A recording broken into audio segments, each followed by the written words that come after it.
ॿिए पासे अवांखे अपडेट कंदासीं। सिंध हाई कोर्ट में जहांगीर रोड वारे इलाइक़े में सरकारी स्कूल जी ज़बून हालीअ बाबति दाख़िल कयल दरख़्वास्त ते ॿुधणी थी आहे। बिल्कुलु नाज़रीन, दरख़्वास्त गुज़ार वाक़िफ़ शाह जो चवणु आहे त हुकूमत जी नाअहली सबबि स्कूल जी इमारत ज़बून आहे, मासूम शागिर्दनि जी ज़िंदगी ख़तरे में आहे। स्कूल जी मरमत ऐं ॿियनि सहूलियतुनि जी फ़राहमी जो कमु जल्द शुरू कयो वेंदो, जॾहिं त PC1 मंज़ूर थी चुकी आहे। एडिशनल एडवोकेट जो चवणु आहे अदालती स्कूल जी तामीराती कमनि जी रिथा बाबति सिंध हुकूमत खां लिखत में जवाब तलब करे वरितो आहे।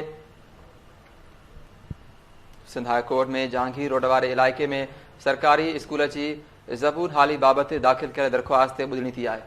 हुकूमत जी नाअहलीअ सबबि स्कूल जी इमारत ज़बून आहे, मासूम शागिर्दनि जी ज़िंदगी ख़तरे में आहे। दरख़्वास्त गुज़ार वाक़िफ़ शाह मौक़िफ़ इख्तियार कयो आहे, जॾहिं त एडिशनल एडवोकेट जो चवणु हो त स्कूल जी मरम्मत ऐं ॿियनि सहूलियतुनि जी फ़राहमीअ जो कमु जल्द शुरू कयो वेंदो। PC1 मंज़ूर थी चुकी आहे। अदालत स्कूल जी तामीराती कमनि जी रिथा बाबति सिंध हुकूमत खां लिखत में जवाब तलब करे वरितो आहे। अदालत स्कूल जे तामीराती कमनि जे रिथा बाबति सिंध हुकूमत खां लिखत में जवाब तलब करे वरितो आहे। बिल्कुलु नाज़रीन, सिंध हाई कोर्ट में जहांगीर रोड वारे इलाइक़े में सरकारी स्कूल जी ज़बून हाली बाबति दाख़िल कयल दरख़्वास्त ते ॿुधणी थी आहे।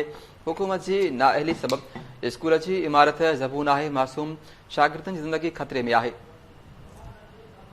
इन हवाले सां लाइन ते मौजूदु आहे कराची मां आज़म ज़ोरानी। जी आज़म, छा तफ़सील आहिनि?